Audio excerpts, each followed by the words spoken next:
अति लघुत्तरी प्रश्न को देखा जाएगा। और ये एक चैप्टर है गॉस का प्रमेय।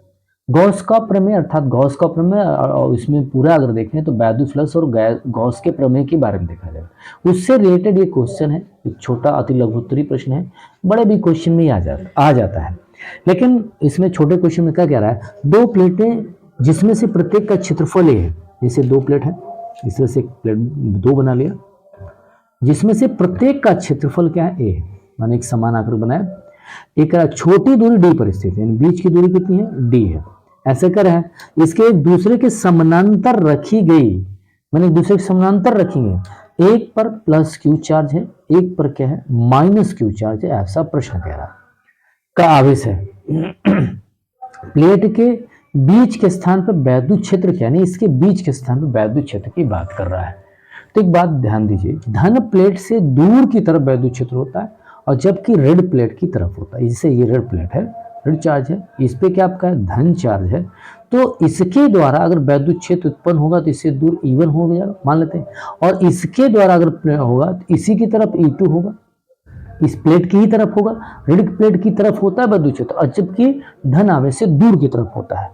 तो ये कह सकते हैं धनावेशित प्लेट के कारण से, धनावेशित प्लेट के कारण वैद्युत क्षेत्र की तीव्रता, वैद्युत क्षेत्र की तीव्रता E1 बराबर क्या हो सकता है, sigma upon 2 epsilon not, 2 epsilon not, क्योंकि ये जो प्लेट है एक समतल चादर के समान काम कर रही है, और जिसकी वैल्यू क्या होती है, सिग्मा अपान 2 एप्सिलॉन नॉट।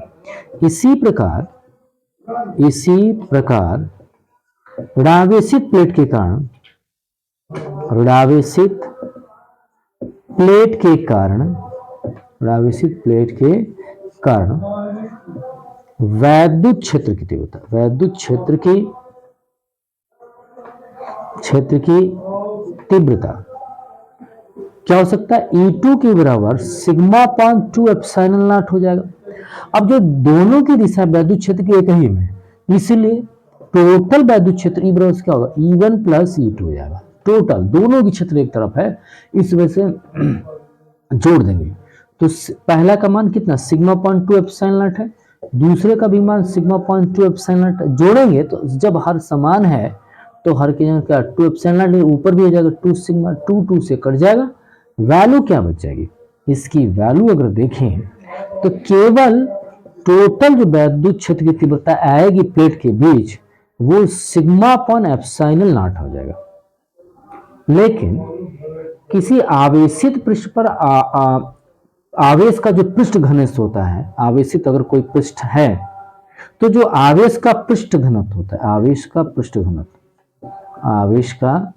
पृष्ठ घनत्व अगर देखें तो वो आपका सिग्मा बराबर क्या होता है, q अपॉन ए, और सिग्मा की वैल्यू यहाँ पे दी गई है, तो यहाँ पे आप क्या कर देंगे, q अपॉन ए कर दिया, बटे एप्सिलॉन नॉट कर दे, तो q ए तो नीचे चला जाएगा, नीचे आ जाएगा, तो आपका क्या हो जाएगा, q upon A epsilon not, ऐसा लिख सकते हैं, या E के बराबर लिख सकते हैं q upon sigma epsilon not into A.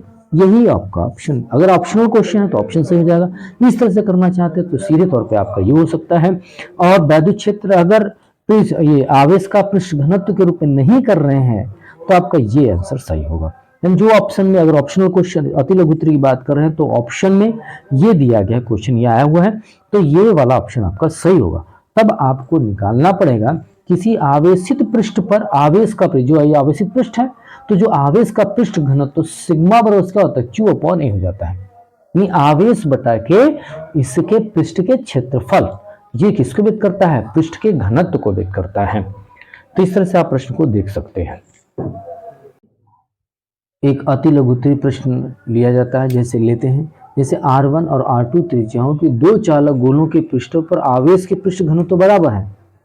R1 और R2 त्रिज्या, जैसे ये दो गोले हैं, एक की त्रिज्या क्या है, R1 है, दूसरे की त्रिज्या क्या है, R2 है।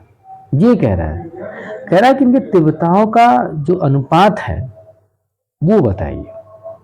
तीव्रताओं का अनुपात कह रहा है कि बताइए, लेकिन आवेश पृष्ठ घनत्व तो बराबर है, जबकि अगर देखें तो चालक के गोलों के पीछे, ये दोनों चालक हैं, कह रहा है इसमें एक बात देखिए, दोनों चालक गोले हैं। तो चालक गोले के, सबसे बड़ी बात है कि ये चालक गोलों के पृष्ठों पर, चालक गोले के पृष्ठों पर अगर देखें, पृष्ठों पर वैद्युत क्षेत्र की तीव्रता ई बराबर क्या होता है, सिग्मा अपॉन एप्सिलॉन नॉट हो जाता है। ई के बराबर क्या होगा, सिग्मा अपॉन एप्सिलॉन नॉट होता है। तो चालक गोलों की पृष्ठों पर वैद्युत क्षेत्र की तीव्रता ई बराबर सिग्मा अपॉन एप्सिलॉन। लेकिन एक बात समझिए, यहां पर लिखा पृष्ठों पर आपपृष्ठ घनत्व बराबर, यानी जो सिग्मा का मान है बराबर है।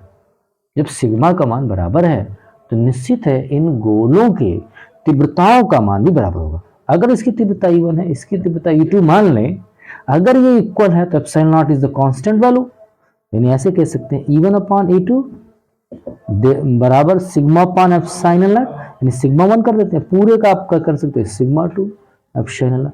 तो सिग्मा 1 बराबर सिग्मा 2 बराबर सिग्मा कर दें, यानी इससे इक्वल है तो निश्चित एप्सिलॉन कट जाएगा, तो ये भी सब कट जाएगा, रिलेशन क्या आएगा, 1 आ जाएगा। यानी ऐसे कह सकते हैं सिग्मा अपॉन एप्सिलॉन, पूरे का बटा क्या होगा, सिग्मा अपॉन एप्सिलॉन, पूरा कट के 1 हो जाएगा। तो E1 upon E2 equal to 1 upon 1, अर्थात या कह सकते हैं E1 और E2 का जो संबंध है, यानी दोनों गोलों का जो संबंध होगा वो एक संबंधी 1 होगा।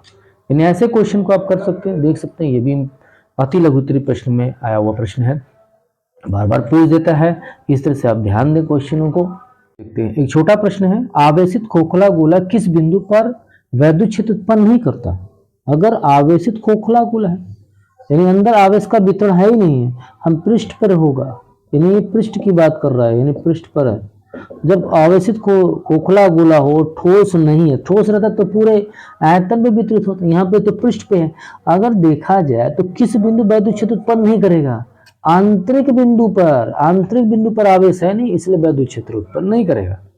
ठीक है, तो ऐसे कह सकते हैं कि आंतरिक बिंदु पर, इसका कोई भी ऑप्शन में आ जाता है तो कह सकते हैं किसी आंतरिक बिंदु पर, किसी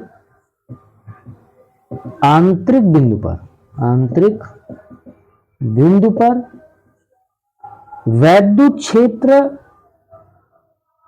नहीं उत्पन्न करेगा, किसी आंतरिक बिंदु पर वैद्युत क्षेत्र नहीं उत्पन्न करेगा, नहीं, किसी आंतरिक बिंदु पर वैद्युत क्षेत्र नहीं उत्पन्न करेगा, ये ऑप्शन सही हो जाता है इसका। इस प्रश्न में देखें, R मीटर की त्रिज्या वाले खोखले गोले के केंद्र पर Q कूलाम आवेश रखा जाए। R त्रिज्या खोखला गोला है, इस पर एक Q कूलाम आवेश रख दिया जा रहा है। अब इस आवेश के कारण इस पे चार्ज आ जाएंगे, बाहर के पृष्ठ पे इसके, जो R त्रिज्या का है, इसके पृष्ठ पर R त्रिज्या का आवेश आएगा। यदि गोले की त्रिज्या दुगुनी कर दी जाए, यानी इसी की त्रिज्या, ये जैसे ये आपकी R है, इसकी दुगुनी कर दी जाए, यानी इतना बड़ा एक गोला लेते हैं, इस पर Q आवेश ही रखा जाए और ये त्रिज्या आपकी 2R कर दी जाए, ऐसा कह रहा है। फिर कहता है लेकिन आवेश का मान आधा रख कर दिया जाए, अच्छा एक मान Q नहीं बल्कि आधा कर दिया जाए, Q/2 कर दिया जाए, तो गोले के पृष्ठ पर कुल निर्गत फ्लक्स क्या होगा। यानी इस पे एक बात ये कह रहा है कि आवेश को आधा क्या, Q से Q/2 कर दिया, त्रिज्या R से दुगनी 2R कर दिया, तो त्रिज्या पर डिपेंड नहीं करता निर्गत फ्लक्स। अगर गॉस के प्रमेय से आप देखें तो जो इसके बाहर निर्गत फ्लक्स होगा, निर्गत फ्लक्स फाई बराबर क्या होता है, Q/ε0, तो ये आवेश पे डिपेंड कर रहा है, त्रिज्या से कोई मतलब नहीं, आधा दुगना कुछ किया जाए कोई मतलब नहीं है। ये पृष्ठ पर जो निर्गत फ्लक्स है डिपेंड जो करेगा आवेश पर डिपेंड कर रहा है। तो ऐसे स्थितियों में क्या कर सकते हैं, ऐसे स्थितियों में आप कर सकते हैं कि अगर दूसरा अगर फ्लक्स, इसके लिए वैद्युत फ्लक्स निकालें, मान लीजिए फ्लक्स हमने φ1 मान लिया, तो φ1 बराबर क्या हो सकता है, पहले Q की जगह कितना कर दे, Q की जगह Q/2 कर दिया गया, तो Q/2 कर दिया और यहाँ पर लिख दिया एप्सिलॉन। तो आगे आप हल करें तो आगे इस तरह से लिख सकते हैं Q/2 एप्सिलॉन, यानी कि वैद्युत फ्लक्स कितना हो जाएगा, निर्गत वैद्युत फ्लक्स की, ये फ्लक्स वैद्युत फ्लक्स को अगर देखा जाए निर्गत, तो वो कितना हो सकता है, वो 5m/Q/ε0 होगा। यही ऑप्शन आपके ऑप्शनल वाले क्वेश्चन में सही होगा।